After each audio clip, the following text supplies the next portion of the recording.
In ko s tem avtom zapelješ na avtocesto, pohodiš gas, jaz presežem, da nisem ziher, a sedim v Jumbo Jetu, a sedim v Audiju Q7.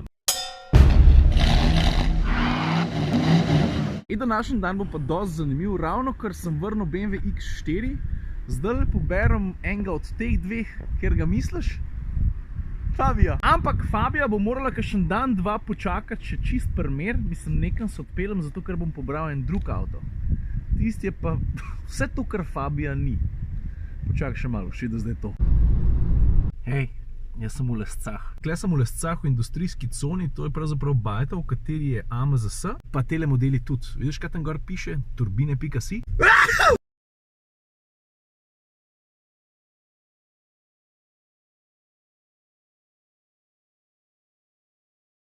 No, tako avto, ko sem ga šel v Lesce iskat, ja, vem, nimam več brade, pa malo hecno zgledam. Je pa tole drugač Q7, ampak ne navaden Q7. Tale avto je pravzaprav zadnji krik ene dobe, ki se v avtomobilizmu po vsej verjetnosti ne bo nikoli več ponovila. Se veš, zadnjih par let je beseda downsizing tista, ki je pri avtomobilih delež najbolj popularna. Ta avto je pa vse prej kakorkoli povezanega z downsizingom. A zakaj tako pravim?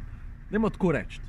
Ponovadi, če kupiš dizla, je to zato, da bi imel avto, ki je razmeroma ekonomičen, ki bi malo porabil, pa bi bil prijazen do tvoje denarnice. In tudi ta Q7 je dizel, ampak tacga dizla še nisi srečal. A veš zakaj ne? Ker ta TDI je najbolj pošasten TDI vseh časov. 6-litrski motor, V12, v tem primeru 515 konjev, pa 1100 Nm navora. Mi rajš takole naredili? Mislim, človek božji, daj poglej to. Ampak, tako kot zmeri, gremo lepo po vrst. A veš, Volkswagen koncern je v eni točki totalno tripal na velike dizle. Se spomniš Touarega V10 TDI? No in Audi je na tej hierarhični lestvici Volkswagena, zato ker je premium brand, malo višji postavljen, zato V10 ni bil dost. In ko je ta avto ven prišel, je bil izjemno drag. V Sloveniji so prodali dva, tega pa še enega. Ta še eden je šel takoj iz države, ta je pa pri nas ostal. In ta je, če se jaz ne motim, edini primer v Sloveniji. No zdaj bom pa, če te ta avto zanima, pa če bomo rad nekaj materijala za oranž gostilniško debato, navrgu par dejstev, takih, da te narit vrže. Tega sem že omenil. Twin Turbo Diesel 6.0, serijsko švoh 500 konjev, tale jih ima 515, pa 1100 Nm navora. Menjalnik 6-stopenjska avtomatka, najmočnejši ZF-ov menjalnik v tistem trenutku, ker če bi dal noter karkoli drugega, bi navor vse potrgal. Pa ne samo to, v prvi pa drugi prestavi je navor elektronsko omejen, ker bi še vedno lahko vse potrgal. In ko s tem avtom zapelješ na avtocesto, pohodiš gas, jaz presežem, da nisem ziher, a sedim v Jumbo Jetu, a sedim v Audiju Q7. Tako se sliši.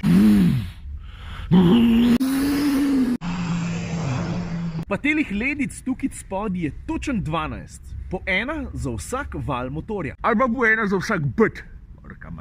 Pa zato, da vse proper dela, takrat, ko ga užemaš, ima kar 13 hladilnikov. Največji highlight zame so pa žlajfe. A veš zakaj? Zato, ko v avtomobilskem svetu obstajajo velike žlajfe, ogromne žlajfe, pa imaš pa še žlajfe, ki so na tem avtu. Lej, tole so 21-colske feltne, pa poglej, kako jih zavorn disk lepo zafila. A veš zakaj? Zato, ker je bil tole največji zavorn disk na serijskem avtu vseh časov, dokler letos Lambo ni dal ven Urusa. Mislim, Bugatti Veyron ima manjše diske kot tale Audi. 420 mm, zdaj pa skoč po meter, pa ga raztegni na 42 cm, pa malo razmisli.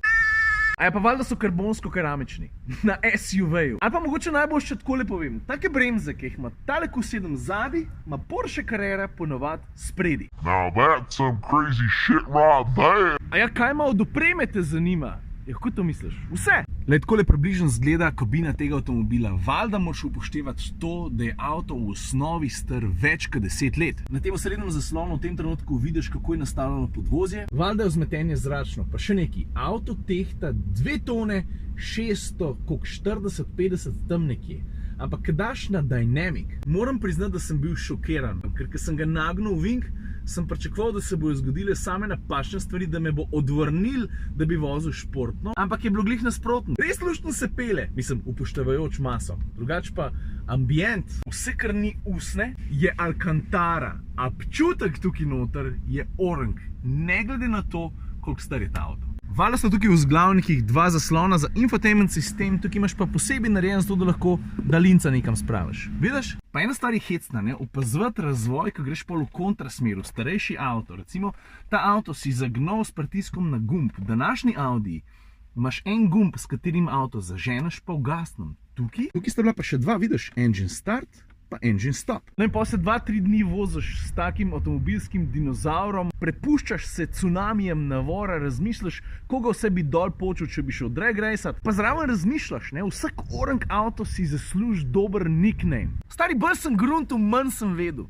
pa sem pa odprl oči, pa sem videl, da ga ta avto že ima. King Kong, baby, perfektno. Mislim, če kdo lahko avtomobilski King Kong, je to točno ta, pa ben drug. Velikanski, črn, močen, obenem pa stvar zgodovine. Takšne, ki se v taki obliki, tako kot sem na začetku povedal, ne bo nikoli več ponovila. Audi, hvala za pogum. No tako, jaz King Konga pelem nazaj v lesce, rad bi pa ta trenutek izkoristil za to, da bi se zahvalil človeku, ki mi je omogočil tole izkušnjo, Boštjan Detela. A veš, kdo je on? V grobi osnovi je dec odličen mehanik, z veseljem mu naredim pa tudi reklamo. On se specializira za menjalnike pa za turbine. In če imaš kakršenkoli avtomobilski problem, ki je povezan z menjalniki ali pa s turbinami, stari, z največjim veseljem te napotim k njemu. A se sliši, ima ta avto dober zvok? Dizel, ampak čutiš, da če bi počakal, da bi zemljo dobil na napačni nogi, pa bi takrat gas pritisnil, da bi zavrtel v kontrasmer. Ne, ampak brez heca, ko prvič pohodiš gas, imaš občutek, da ko boš pogledal v zvratno špegu, da boš videl, kako asfalt zadaj ven meče. Noro. Pa na avtocesti kilometre požera, kot da bi bili metri. Urbana legenda pravi, da če bi temu avtu vzel ven blokado, da bi šel lahko na 290. Drugače pa seveda omejen na 250.